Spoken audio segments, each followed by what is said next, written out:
মারামারি কোপাকুপি আছে না নাই? হাজার হাজার মানুষকে আমরা মেরে ফেলি, দ্বিধাবোধ করি না। এই যুদ্ধ আমরা চাই না, আমরা চাই শান্তি।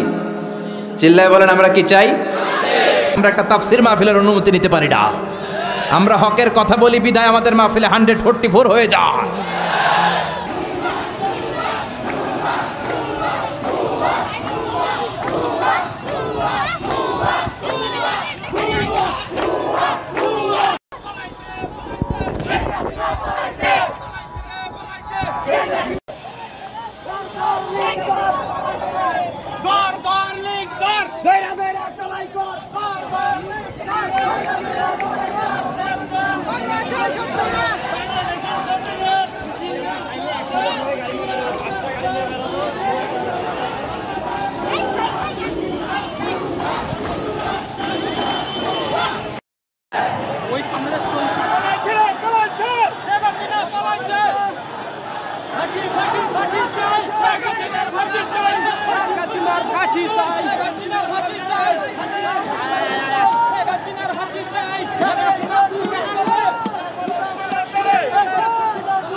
Bangladesh